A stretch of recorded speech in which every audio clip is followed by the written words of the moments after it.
the course could very well be an entire massive lecture on its own. So I'll try to keep it short. And really, the subject is how to study chess. Okay, like, what do you do? You're a beginner, you get how the pieces go, you can win some games, you can lose some games. What do you do? I'm gonna tell you what, first of all, before I was doing this online, YouTube, Twitch, streaming, making these courses, I was teaching in a scholastic program. I was running a scholastic program with hundreds of kids in it, and when you teach 5 and 6 year olds, you really need to deconstruct everything. And most important, you need to inspire a love of the game because they have a lot of things that they can dedicate their time to, sports, whatever, arts, and so on. So to study chess, what I will say, number one, you should be ready to screw up. You should be ready to not understand things. And you should abandon everything you perceive about the game and everything that you perceive about whatever realm of work it is you're currently in. If you're watching this with your kid, kid's not working. You, the adult watching this, might be successful in whatever industry it is that you work in, but it is very, very humbling, the process of learning chess. And I cannot stress that enough. So you will experience a whole array of emotions associated with the learning process, and you will try to do things a certain way. The way I recommend it, and I would recommend that you try to implement this way, is a capped approach. So what that means is, if you're going to solve puzzles, I would recommend solving puzzles every day. Don't brute force it. I personally know people who will play 100 games a day or 100 puzzles a day, and if they're losing in the first 10 moves in the games, resign next game. Doesn't matter. Just keep going, keep going, keep going. If you are some sort of genius and you can absorb tactical patterns like that, I don't know what to say, but I think that's pretty rare. So what I would say is, if you want a dedicated approach, do 10 puzzles every day and try to get a 100% correct score. Doesn't matter how long it takes. If you need to sit in front of a puzzle for 20 minutes before you understand all of the intricacies, do that. Because that process from taking your brain A to Z is the best way to do it. Don't get 10 puzzles right out of 25. That's not what you want. You should shoot for about 60 to 65% solve rate on your puzzles. If you like to play blitz, 3-minute, 5-minute chess, you like to play fast chess, for example, do it, but keep in mind the clock is a weapon in that format. So it could be used for you or against you. You can be losing a lot of games because you're too slow. If you're playing 10 or 15-minute games, the same applies. You could be playing really well but really slowly. You should not be okay losing on time. I mean, I know people say, like, I'm happy to play a 99% correct game. If I lose on time, I lose on time. You've got to balance how much time you get in a competitive setting with how well you're playing. That's how chess works, you know? In basketball, you have 24 seconds on the shot clock to put up a shot. Yeah, you could spend a minute moving around getting the perfect shot, but you don't have that much time. Same thing applies in chess.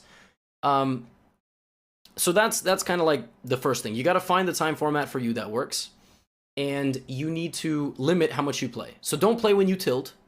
Be able to disconnect, and don't ride the highs. You know, you win 3 games straight, boom, I got to keep going, keep going. But of course, I understand it's hard to do, but try to take a controlled approach to learning the game. Tactics are king. I mean, if you can puzzle solve, at some point it will start coming true in your games. Try to learn something new every day. So if you have an openings course and you want to dig deeper into an opening, specialize in an opening with white. Try to play the same thing. Try to learn game by game. If you're running into a brick wall, if one system is being terrible to you, switch it up. Switch it up. Like, you yourself can identify your statistics. I'm winning 57% of my games with white, but with black I lose 57%. Why can't I improve my rating? Well, you're losing 57% of your games with black. Like, you know, the games you have black, you lose almost 3 out of 5 games. That's not good. Figure out what's going wrong. That's kind of the way you should go about learning the game. One more thing. You should stop comparing yourself to masters. Oh my god, I hate that people do this. I think people do this with chess more than any other game, sport, anything. I get this question all the time. Levy, I'm 17 years old. I'm 1600. Is it worth learning the game? What does that even mean? Like, what? Like, as opposed, if I don't get master by the time I'm 25, is it worth learning the game? Hold on, excuse me, sorry, what?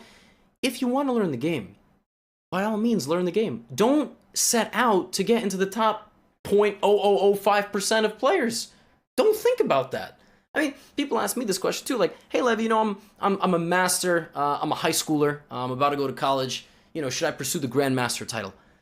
Probably not. I don't know. 99.9% of people don't. There's probably better opportunities out there. But if you're an adult and you're a total beginner, why should that stop you? I mean, if you're already within a successful industry, or you're already a master student, or graduated college, or whatever it is, I mean, or didn't even go to college, but you have a successful practice in what you do, just learn the game.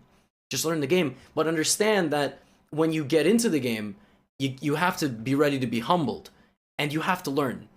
You have to avoid getting frustrated with yourself, because chess has a way of undermining our own intelligence for some reason, and that's just not right. Because they have nothing to do with each other at all, actually. You'd be surprised, but many grandmasters are, God, as dumb as this lamp that's reflecting light off my wall. Literally, I can't tell you. They wouldn't be able to pour themselves a cup of tea, for example. No offense if you bought this course and you can't pour yourself a cup of tea. But the point that I'm trying to make is be ready to lose, and be ready to use this course as a foundation for yourself. There is no way that I can possibly include every bit of information. Something will be missing from this course. Something. You'll come across something later that you won't find in the course. You just won't. But the reaction shouldn't be, well, why did I spend, money on the course? It's not in there. Chess is enormous. Like, I specifically took out certain things from here because as you continue your chess journey, you'll come across something. You'll be strong enough to understand it faster, and you'll pick it up. Like bishop and knight checkmate, which I cover in the endgames chapter. And that's really it. I can continue rambling. Whether you watch this video first in your study or last in your study, this is my opinion how you should approach the game. Learn a little bit every day. Learn a little bit about openings, a little bit about the endgame, some strategic lessons, and try to understand, most importantly, how your openings flow into your middle game. Study model games in the opening that you play. Literally go to Google, type in best game in this opening, whatever opening it is that you play. Watch a YouTube video on model game examples. There is so much content to digest out there. Just be precise, specific, studious. You've already made the investment into this course, so you might as well take your learning to the next level. Anyway, as I said, whether you watch this at the beginning, in the middle, at the end of your studies, I can't thank you enough for supporting me with purchasing this course. I hope it serves you well, and I've got nothing more to say. Welcome to chess, and I hope it's going to be a good experience for you.